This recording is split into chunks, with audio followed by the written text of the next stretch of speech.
the heart, a ventricle is one of two large chambers that collect and expel blood received from an atrium towards the peripheral beds within the body and lungs. The atrium, an adjacent, upper heart chamber that is smaller than a ventricle, primes the pump. Interventricular means between the ventricles, for example the interventricular septum, while intraventricular means within one ventricle, for example an interventricular block. In a four-chambered heart, such as that in humans, there are two ventricles that operate in a double circulatory system. The right ventricle pumps blood into the pulmonary circulation to the lungs, and the left ventricle pumps blood into the systemic circulation through the aorta. Ventricles have thicker walls than atria and generate higher blood pressures. The physiological load on the ventricles requiring pumping of blood throughout the body and lungs is much greater than the pressure generated by the atria to fill the ventricles. Further, the left ventricle has thicker walls than the right because it needs to pump blood to most of the body while the right ventricle fills only the lungs. On the inner walls of the ventricles are irregular muscular columns called trabeculae carneae which cover all of the inner ventricular surfaces except that of the conus arteriosus, in the right ventricle. There are three types of these muscles. The third type, the papillary muscles, give origin at their apices to the chordae tendineae which attach to the cusps of the tricuspid valve and to the mitral valve.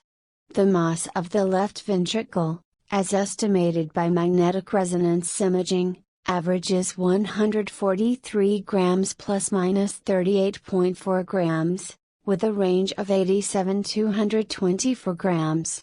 The right ventricle is equal in size to that of the left ventricle citation needed, and contains roughly 85 milliliters, 3 imp fluid ounces, 3 US fluid ounces, in the adult. Its upper front surface is circled and convex, and forms much of the sternocostal surface of the heart. Its undersurface is flattened, forming part of the diaphragmatic surface of the heart that rests upon the diaphragm. Its posterior wall is formed by the ventricular septum, which bulges into the right ventricle, so that a transverse section of the cavity presents a semilunar outline. Its upper and left angle forms a conical pouch, the conus arteriosus, from which the pulmonary artery arises.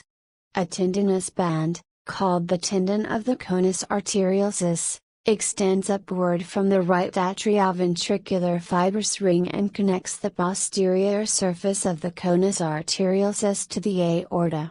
Shape: the left ventricle is longer and more conical in shape than the right, and on transverse section its concavity presents an oval or nearly circular outline.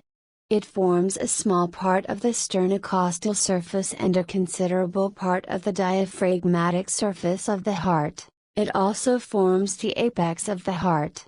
The left ventricle is thicker and more muscular than the right ventricle because it pumps blood at a higher pressure.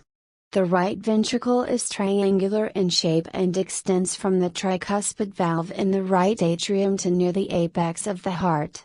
Its wall is thickest at its base and thins towards the atrium. Development: by early maturity, the walls of the left ventricle have thickened from 3 to 6 times greater than that of the right ventricle. This reflects the typical 5 times greater pressure workload this chamber performs while accepting blood returning from the pulmonary veins at 80 mm of mercury pressure, equivalent to around 11 kilopascals, and pushing it forward to the typical 120 mm of mercury pressure, around 16.3 kilopascals, in the aorta during each heartbeat. The pressures stated are resting values and stated as relative to surrounding atmospheric, which is the typical zero reference pressure used in medicine. Function: during systole, the ventricles contract, pumping blood through the body. During diastole, The ventricles relax and fill with blood again. The left ventricle receives oxygenated blood from the left atrium via the mitral valve and pumps it through the aorta via the aortic valve, into the systemic circulation. The left ventricular muscle must relax and contract quickly, and be able to increase or lower its pumping capacity under the control of the nervous system.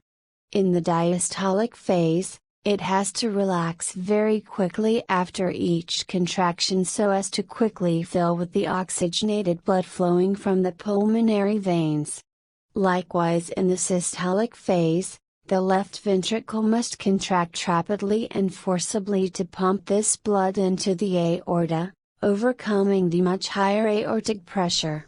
The extra pressure exerted is also needed to stretch the aorta and other arteries to accommodate the increase in blood volume. The right ventricle receives deoxygenated blood from the right atrium via the tricuspid valve and pumps it into the pulmonary artery via the pulmonary valve, into the pulmonary circulation. Pumping volume. The typical healthy adult heart pumping volume is 5 liters per minute, resting. Maximum capacity pumping volume extends from 25 liters per minute for non-athletes to as high as 45 liters per minute for Olympic level athletes.